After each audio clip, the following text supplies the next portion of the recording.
Tunggu, belum ada penontonnya.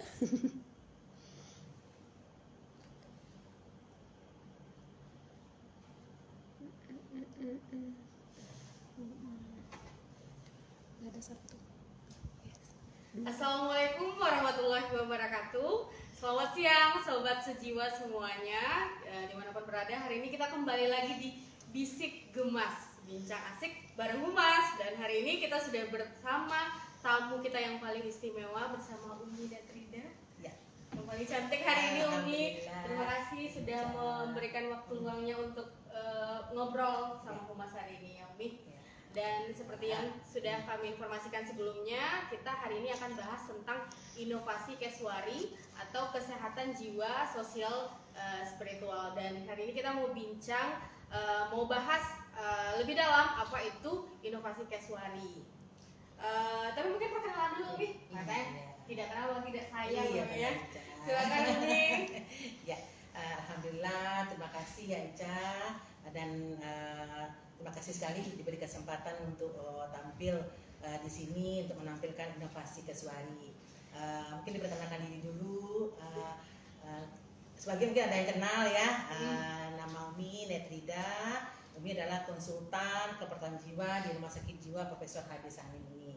Alhamdulillah ada tentang inovasi Keswari ini mungkin yang akan kita kupas hari ini. Gitu ya. Jadi Umi Netrida adalah seorang konsultan keperawatan dan kita hari ini akan bahas tentang inovasi Keswari yang lebih dalam. Nah, kalau sobat jiwa mungkin yang udah lihat pengumumannya kemarin untuk live IG hari ini kan taunya singkatannya aja Umi, kesehatan jiwa, sosial dan spiritual. Nah, kalau misalnya makna sendiri dari Keswari itu bagaimana Umi? Ya, jadi Keswari itu inovasi yang mengintegrasikan kesehatan jiwa, sosial dan spiritual. Jadi yang sosial bagaimana meningkatkan kemampuan pasien kita untuk berkomunikasi dan berinteraksi. Kemudian kalau yang spiritualnya memberikan kekuatan batin, kemudian harapan dan makna hidup untuk dirinya sendiri. Nah, itu makanya diadakan untuk inovasi ini. Berarti pendekatannya lebih ke agama gitu ya, Umi ya? Ke agama, kemudian pendekatan lebih dalam ke spiritual. Gitu. Berarti yang mengikuti Keswari ini siapa Umi? Ya, kita utamakan mengikuti Keswari ini adalah pasien kita yang dirawat di Rumah Sakit Jiwa Profesor H.D. Samin ini yang dalam keadaan kooperatif, yang tidak gelisah lagi, yang sudah tenang. Kemudian bersama siapa saja? Ya bersama dengan pegawai kita yang saat itu mengikuti kegiatan kajian pagi Jumat di Musala Anur RSD Profesor H.D. Samin Padang. Oh, berarti udah di spill sedikit bahwa kegiatannya 1 kali seminggu dan di musola ya Umi ya? Ada pendekatannya agama tadi ya Umi ya?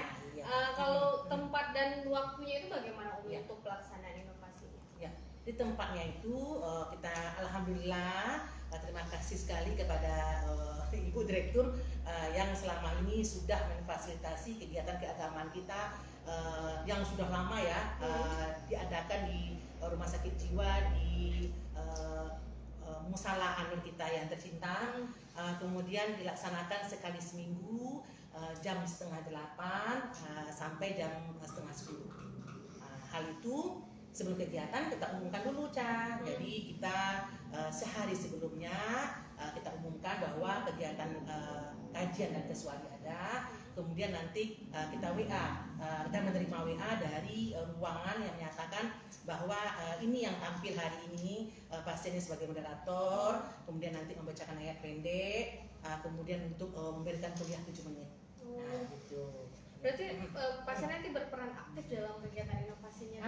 Iya, jadi pasiennya berperan aktif dan juga alhamdulillah tidak pasien saja, Ica. Alhamdulillah ketika kegiatan ini juga diikuti oleh pegawai Rumah Sakit Jiwa kita semua bidang. Jadi kita tidak membedakan. Jadi ketika kita berada di musala, kita posisinya sama, sejajar gitu kan. Jadi ada pasien, ada juga pegawai. Nah, saat itulah terjadi nanti sosialisasi antara pasien dan pegawai.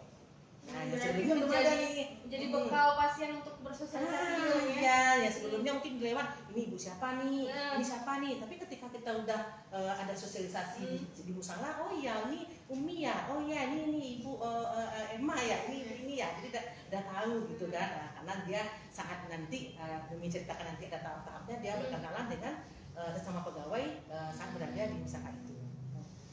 Kalau untuk penerapannya tadi kan mungkin step-stepnya bagaimana penerapan step-stepnya untuk pasien itu menjalankan inovasi casual. Oke, ya penerapannya kita ada 4 sesi ya ya. Jadi 4 sesi yang pertama dilakukan oleh pasien. Jadi kita kan jam 7:30 pasien alhamdulillah karena sudah di WA sebelumnya, jadi udah siap-siap ke musala. Ada yang dari rehab nafsa, ada dari ruang anggrek, kemudian nanti ada dari ruang-ruangan, misalnya pelamboyan atau melati yang pasiennya tenang atau nuri, tapi yang sudah tenang syaratnya dan didampingi oleh beberapa pegawai. Karena takut kita nanti nih berisiko ya, berisiko lari kadang, tapi harus ada penampingnya. Jadi ketika sudah berkumpul kita melaksanakan sesi 1. Sesi 1 apa? Jadi menampilkan pertama kemampuan pasien itu untuk menjadi moderator. Dia yang nanti moderatorkan kegiatan itu. Itu tidak mudah, Ca. Public speaking soalnya berarti harus mencari pasien yang berani, yang aktif gitu ya, Mi. Jadi apa? Kadang mereka kita tidak perlu cari, tapi dia ketika kita sebutkan dia udah saya bu itu kita kita tetap kita hargai. Walaupun nanti mungkin saat jadi moderator anda akan mungkin sering cai-cai ini ya. Tapi apa? Kita hargai. Karena inisiatif jadi dia ganti-gantian nggak si A menunduk, tapi besoknya ada si B, ada si C. Jadi dia itu tuh untuk menunjukkan aktualisasi diri dia dan persiapan dia nanti pulang bagaimana dia di masyarakat. Nah, dia jadi ada moderator. Kemudian dia ada kuliah 7 menit juga, jadi ada ya yang hari itu Umi nggak hafal. Nah, kenapa bawa buku? Baca. Jadi apa? Ketika itu dia memahami apa isi yang kajian dia bisa mengungkapkan di depan pegawai juga loh, Jadi alhamdulillah pegawai kita mendengar juga apa isi kajian pasien-pasien kita yang dengan kuliah 7 menit itu. Saling menghargai gitu ya. Kemudian habis itu pembacaan ayat pendek. Pembacaan ayat pendek ke depan. Gantian juga. Jadi ayat apa yang sekarang dibacanya. Kemudian habis itu baru pembacaan Al-Quran. Jadi mereka itu tampil ada berempat dengan gantian setiap minggunya. Setelah itu dari sesi 1 dia lanjut ke sesi 2. Nah, sesi 2 itu mendengarkan kajian Ustadz. Jadi kita ada Ustadz yang dari Rumah Sakit Jiwa ya, Pak Anton. Alhamdulillah ya terus mendukung dalam kegiatan kajian kita tiap Jumat. Yang sudah lama ya Pak Anton ikut serta, dan juga Pak Anton sebagai ketua Musala Nur. Kemudian alhamdulillah rumah sakit memfasilitasi sekali dalam sebulan 2 kali didatangkan dari Ustadz 2. Jadi gantian tuh isi kajiannya. Jadi kadang kita request, ayo ibu-ibu apa nih kajian kita untuk besok. Nah misalnya nih seperti tema kita nih kan nanti malam ya tahun baru ya. Kemarin kajiannya hari Jumat, bagaimana sikap kita seorang muslim menghadapi tahun baru. Momentum berarti ya. Momentum kita. Jadi kemudian kalau seandainya memasuki bulan puasa, nanti kita kasih tahu juga sama Ustadz, kasih tahu juga bagaimana cara kita menghadapi bulan-bulan puasa. Nanti itu. Kemudian nanti bagaimana berzakat, kemudian bagaimana merubah diri ke arah lebih baik. Kemudian bagaimana nanti sikap kita atau perilaku kita supaya diterima oleh masyarakat, apa yang kita tingkatkan secara agamanya. Jadi banyak ganti-gantian kajiannya, dan kita juga ada jadwal kajian itu. Jadi agar tidak tumpang tindih, kemarin sudah diberikan nih, sekarang diberikan juga, tapi tetap ada judul-judulnya. Jadwalnya ya. Itu sisi 2 ya, Nah, kemudian kita masuk ke sisi 3. Ada selesai tuh cara Ustadz. Nah, kita masuk sisi 3. Dengan masuk sisi 3 itu yaitu antara bersosialisasi antara pegawai dengan pasien. Nah, alhamdulillah nih ada nih pegawai dari kita nih yang maksudnya kegiatannya ada yang menyender di ruangan. Takutnya nanti di ruang ketinggalan pula kan, Jadi itu istilahnya pegawai bergantian juga. Untuk pergi ke musala. Ya misalnya besok artinya ini, besok ganti lagi karunya, besok gantian. Atau stafnya ada yang lain. Nah, kemudian setelah itu pegawai memperkenalkan diri, kemudian nanti masih memperkenalkan diri juga. Nah, di sanalah terjadi komunikasi, saling interaksi. Nah, kemudian saat itu ketika yang sudah bersosialisasi pasien, kita apa kan, kita tanyai. Nah, di sesi yang seperti ya, untuk apa makna dari kajian yang sudah dia dengar tadi. Iya, kan biasanya gini, kalau dulu sebelum ada inovasi ini, makanya Umi melaksanakan inovasi ini saat selesai kajian, ya udah pulang aja selesai Ca. Nah, kemudian ya udah, enggak ada, mungkin kita pun enggak tahu apa sih maksud dari kajian itu. Nah, mulai Umi melaksanakan kajian inovasi ini di bulan Februari, setelah yang kita masuk sesi 4 itu, kita tanya apa sih isi kajian tadi, maknanya. Oh ya, disebutlah sesuatu ini maknanya. Kemudian nanti tanya lagi, apa harapannya? Harapan masih di rumah sakit ini supaya cepat sembuh. Nah, harapannya ini. Kemudian setelah pulang nanti, nah ini yang di Keswari ini adalah merupakan bekal dia untuk yang akan dibawa pulang. Karena kan kita tahu nih pasien yang bolak-balik di rumah sakit.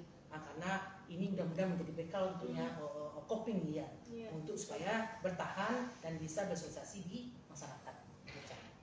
Jadi menjadi yang mungkin yang pas terakhir itu menjadi feedback juga. Jadi mengulang lagi, mengulang lagi pikirannya Om ya. Jadi berarti Keswari ini fungsinya memberikan bekal spiritual secara pendekatan agamanya, apa yang mungkin akan dia lakukan saat ini dan juga setelah pulang ya Om ya. Tapi kan tadi Umi udah spill juga sedikit peran petugasnya, ada pergantian karu dan juga katimnya, atau bagaimana perawat berperan dalam inovasi ini, karena didampingi pasiennya Umi ya, supaya tidak terjadi resiko-resiko yang mengkhawatirkan. Bagaimana sih peran perawat itu dalam inovasi Keswari ini Umi? Ya, jadi peran perawat dalam Keswari ini kita ada sebagai fasilitator ya, jadi kita memandu seluruh kegiatan dari awal sampai akhir. Nah, karena kalau udah dipandu, nanti serahkan aja ya, dipandu. Kemudian apa? Mendampingi pengelolaan emosinya. Jadi ada sampai nangis tuh Nah, jadi saat dia mengatakan harapan saya setelah ini, saya akan merubah perilaku saya akan menerapkan apa yang dikatakan Ustaz tadi untuk sholat 5 waktu dan berbuat baik ke orang tua dan keluarga. Nah, sebenarnya kan itu hal sepele saja, tapi ketika dia mengungkapkan dengan penuh dari hati karena sudah dengar kajian tadi, sampai menangis. Nah, jadi bagaimana kita mengelola emosi? Tapi pelaku kekerasan tidak ada di masalah itu terjadi selama ini, tapi yang banyak nangis. Karena rilis mungkin emosinya ya. Iya. Karena kenapa ketika ada yang ngomong ya, Umi ngata enggak diadakan aja ini, kan udah Ustaz Anton nih udah ke ruang-ruangan katanya kan itu udah apa juga, udah memberikan spiritual itu. Alhamdulillah Pak Ustaz Anton tiap hari ya, dan juga teman-teman kita alhamdulillah juga di ruangan setiap waktu untuk sholat, disuruh pasien kita sholat ya, alhamdulillah, zikir pagi ya, kemudian berdoa. Kemudian ketika Umi juga sebagai konsultan menjalankan terapi di ruangan, Umi saya sering terbangun tengah malam. Nah, ketika terbangun tengah malam tuh ayo bawa tahajud.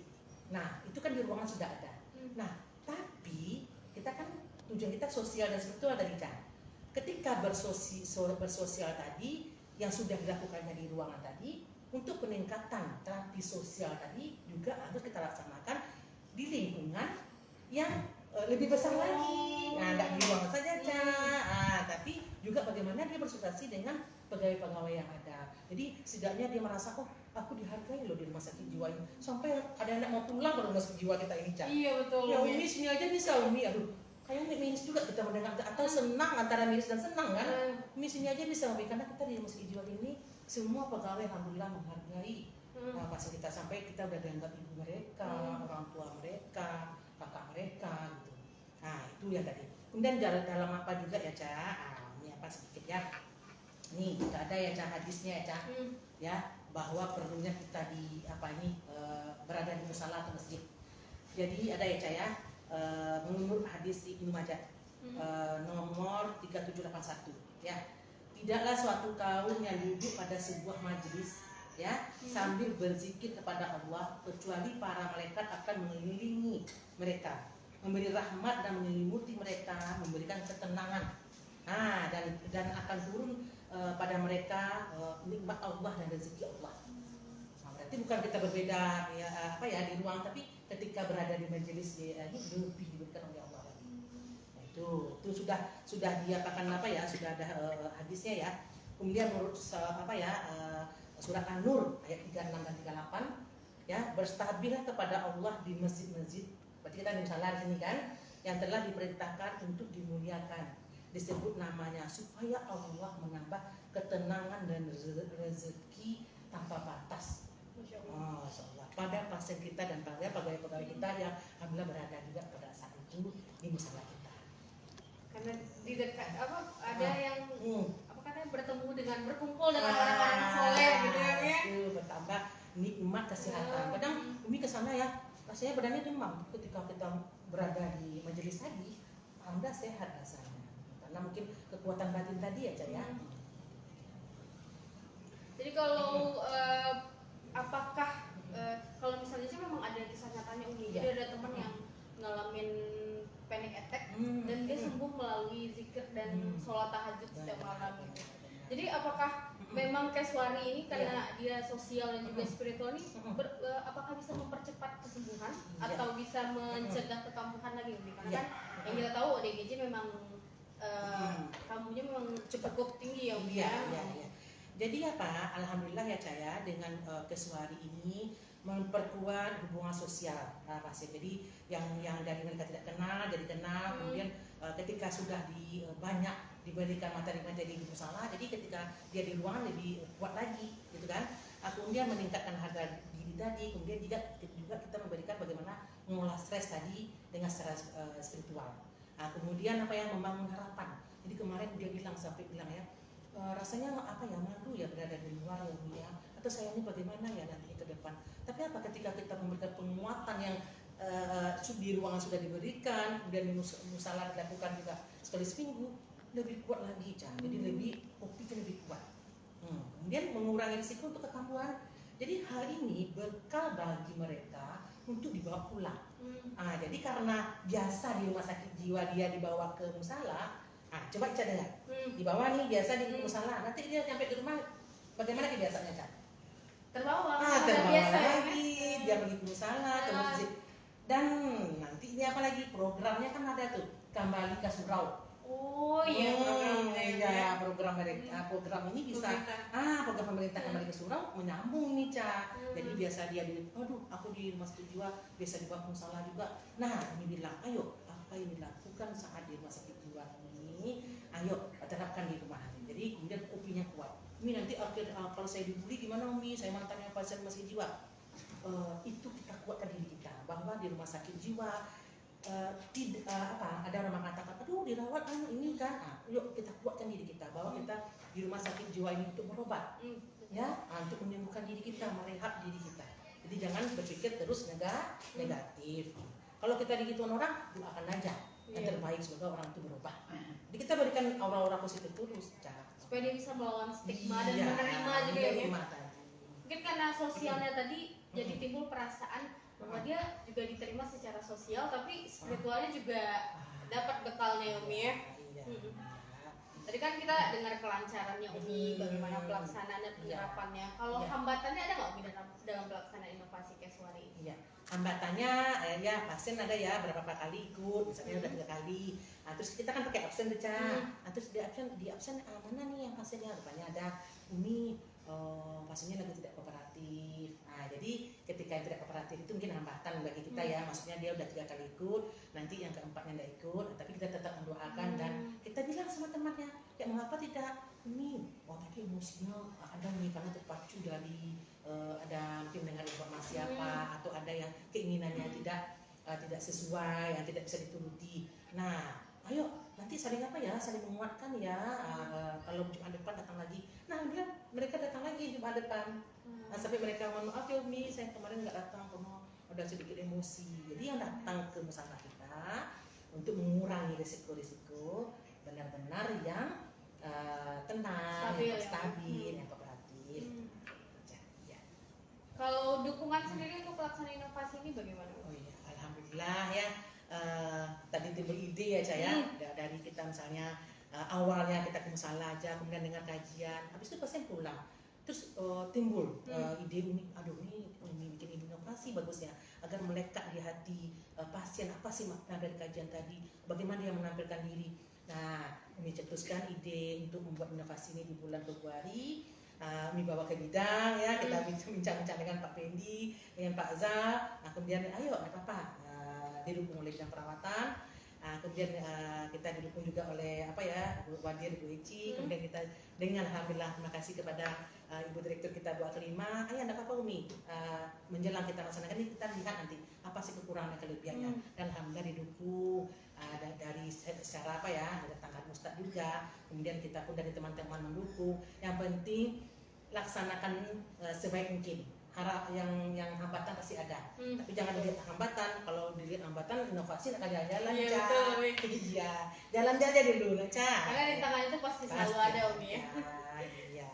Berarti selama sudah menjalankan inovasi Keswari ini sudah Ya. ada belum Umi dampak positif dari pelaksanaan inovasi ini terhadap pasien kita? Ya, dampaknya alhamdulillah. Jadi setiap kita selesai, kita tanya, bagaimana nih kita mengadakan acara ini? Luar biasa Umi, kami menjadi tersentuh ya. Kemudian kita lihat untuk angka kepulangan pasien tinggi ya, karena ada bilang Umi hari itu saya agak down ya Umi ya, tapi alhamdulillah 3 kali 4 kali ikut dari Keswari ini kok semangat rasanya Umi. Latar belakang mereka alhamdulillah Ca. Luar biasa pasien-pasien kita ini ya, ada yang latar belakang dari pendidikan ya, kemudian dari wira swasta, kemudian yang semangatnya yang turun, tapi setelah ini sama-sama saling menguatkan. Jadi kalau kita lewat misalnya ke rumah-rumah mereka, kemudian yang ibu-ibu yang juga kenalan, ibu, nah, jadi kami mau pulang Bu, saya ingat ini ceritanya Bu. Nah nanti kalau andaikan beberapa bulan masuk lagi, kita evaluasi, mengapa masuk lagi? Lah Umi sudah diterapkan kemarin yang dibilang kemarin itu, tapi keluarga saya masih ada yang memancing emosi saya. Nah mungkin itu yang perlu kita jorong-jorong lagi. Nah karena apa tadi sebenarnya apa ya, untuk kesembuhan pasien tidak hanya pasien tapi keluarga.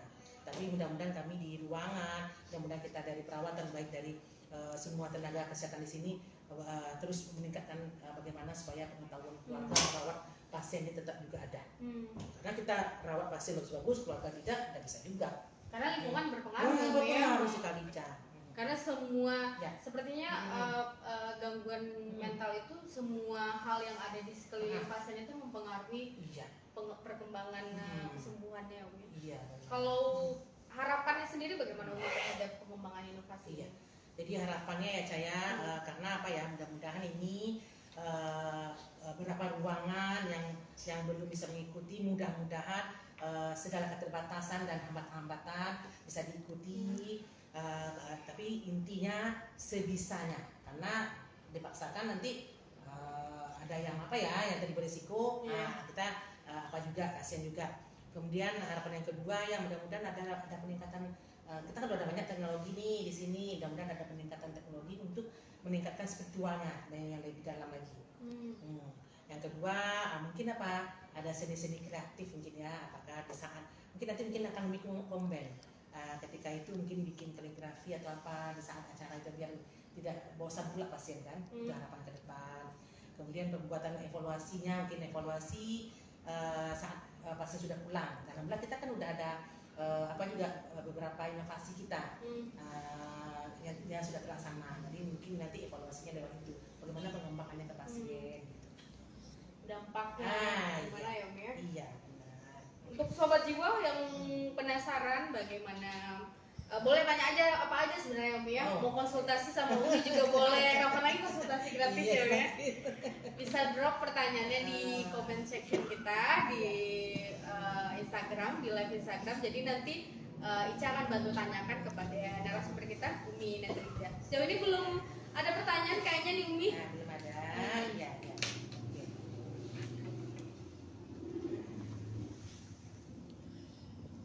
Belum ada pertanyaan dari live IG kita ya.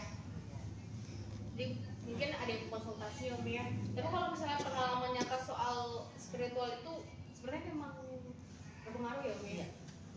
Jadi apa Ca? Mungkin apa Ca? Pasien yang sudah dirawat, ada yang misalnya udah tergantung saja misalnya dengan obat. Oke, obat kan sudah nih, alhamdulillah nih obat sudah diberi.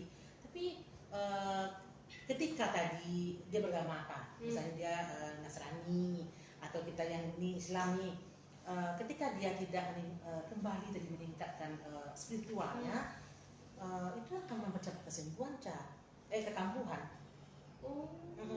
Jadi dia berpikir, aku makan obat saja, tapi kok enggak juga ya, karena tadi itu nggak mungkin obat saja tanpa disertai tadi itu peningkatan spiritual, peningkatan untuk dia bagaimana bersosialisasi, kemudian dukung dari semuanya di keluarga itu harus gitu. Karena mungkin dari hatinya, kalau spiritual itu memenuhi perasaan kita ya, Benar.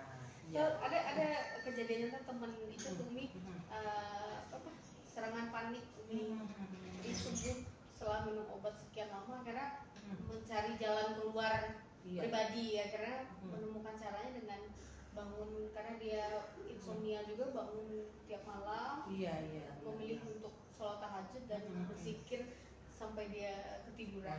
Akhirnya berhenti minum obat. Berhenti minum obatnya sudah apa juga? Karena sudah diizinkan dokter. Jangan berhenti sendiri, jangan jadi dokter sendiri. Harus juga konsultasi. Nanti kan dilihat sama dokter nih, dosisnya 3 kali, nanti dikurangi lagi 2 kali, hanya sekali. Sampai nanti udah dok nih. Rupanya apa?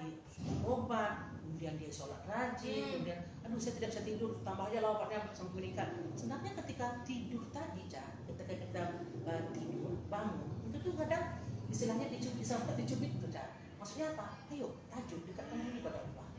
Ketika terbangun itu ya, Mi? Iya.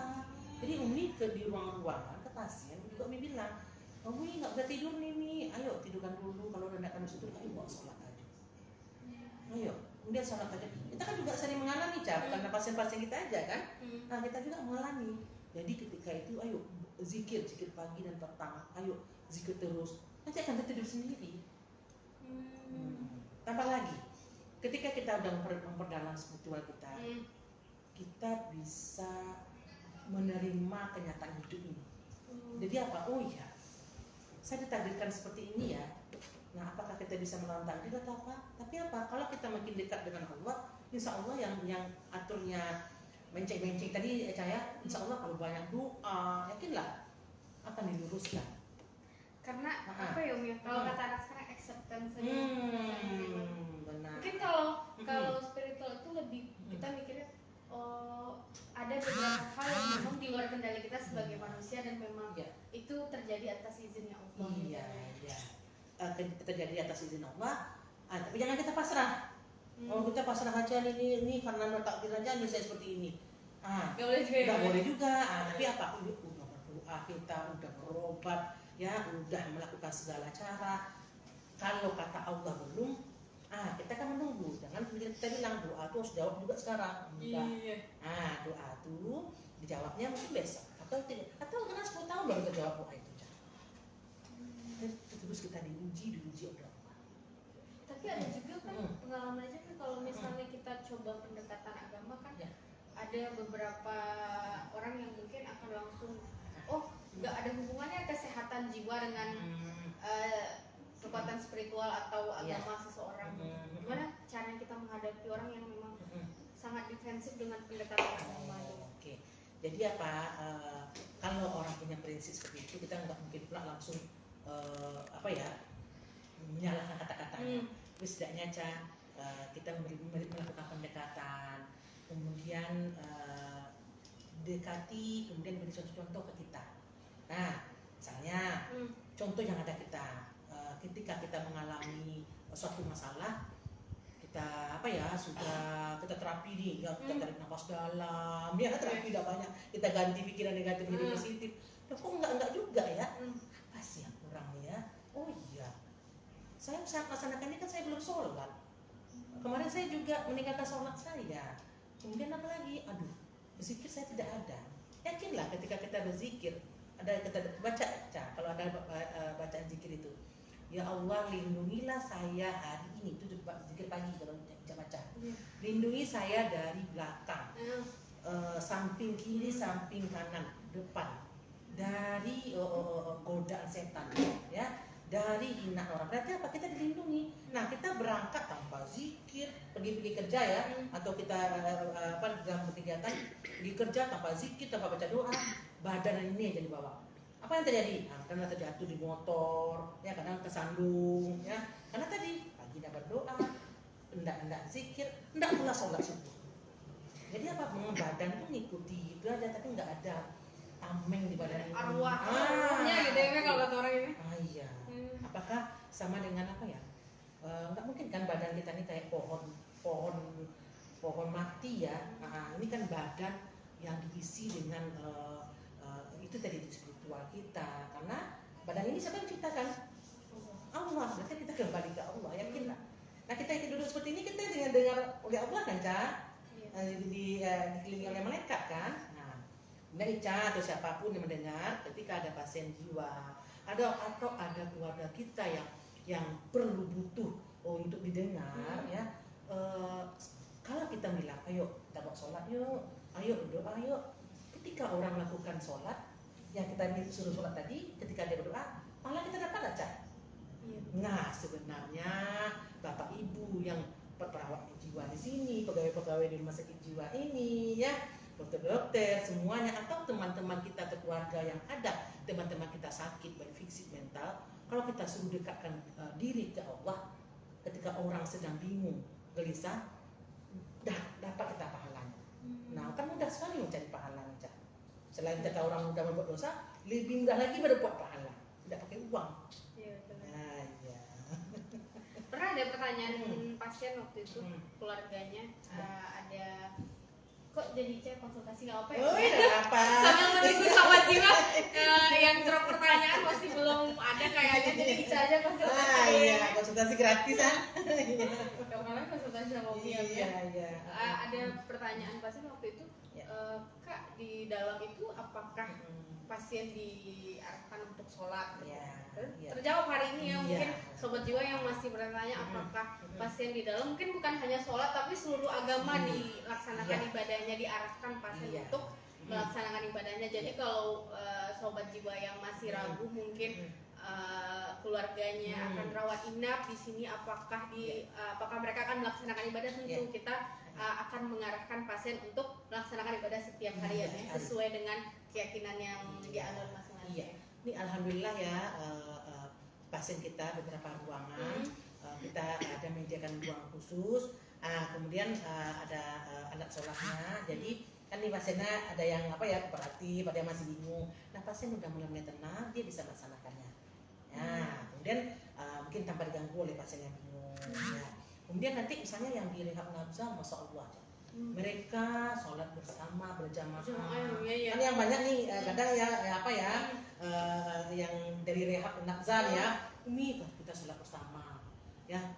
Kemudian apalagi kita ada zikir bersama, kita membaca Quran bersama. Jadi kalau kita lihat bayangan orang yang menakutkan tentang rumah sakit jiwa kita itu tidak benar, ya. Kalau mereka udah lihat, wah pantas ya Umi ya, lihat taman kita aja, mereka tercengang-cengang kalau seandainya yang orang-orang baru kesini kan, jauhnya aslinya rumah sakit jiwa ini, ya masuk ke dalam. Nggak ada pasien kita yang negatif juga dilaksanakan. Kemudian pasien dibimbing juga sholatnya, kemudian ibadahnya. Dan juga selain kesuai ini tadi udah kami bilang ya, Ustaz Anton ke ruang-ruangan dia untuk melaksanakan kajian agama Islam. Kalau yang Nasrani kita andaikan misalnya keluarga yang datang, ada apa-apa juga kita fasilitasi juga.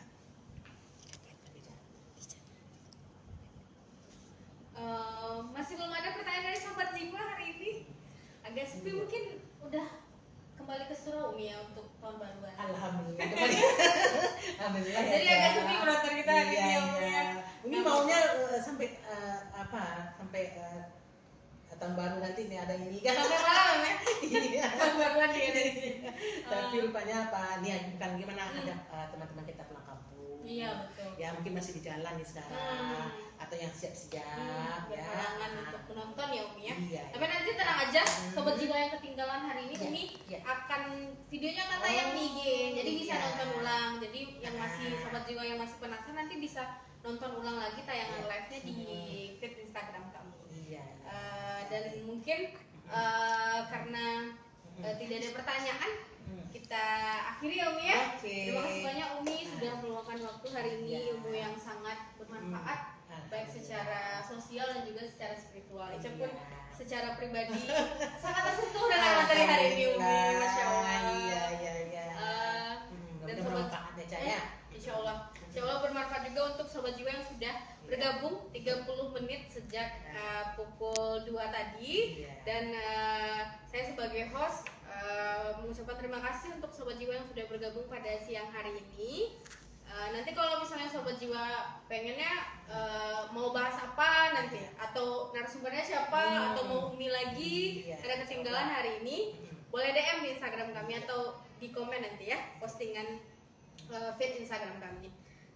Kita pamit ya Umi. Oke. Atau Umi ada closing statement juga boleh. Iya, oke. Jadi ini ketika kita capai pasien atau kita diberi ujian ya, seperti tadi jangan menjauh dari Allah. Berarti apa? Dekatkan diri, cari lingkungan terbaik, kemudian berinteraksi lah. Kata tadi sama-sama orang yang mengerti, yang mendalami, juga spiritualnya lebih tinggi juga. Karena tadi ya kalau seandainya kita bergaul dengan yang jual parfum harum juga. Kalau yang spiritual lebih tinggi, yang keyakinan lebih tinggi dari kita juga, mudah-mudahan permasalahan itu bisa diatasi juga ya. Itu mudah-mudahan bermanfaat untuk teman semua. Terima kasih sobat jiwa, saya sebagai host mohon maaf apabila selama live tadi ada kata-kata atau perbuatan yang secara tidak sengaja mungkin menyinggung sobat jiwa semuanya. Dan hari ini semoga tayangan live kita memberikan manfaat untuk sobat jiwa semuanya. Dan terkait dengan kegiatan spiritual seperti yang sudah disampaikan Umi tadi, jangan ragu, kami sudah menyiapkan dan juga sudah melaksanakan setiap harinya ya Umi ya, untuk bekal spiritual pasien selama dirawat dan sampai pulang nanti dari rumah sakit jiwa Sa'anin. Terima kasih atas waktunya. Sampai ketemu lagi di Bisik Gemas selanjutnya. Dadah. Assalamualaikum.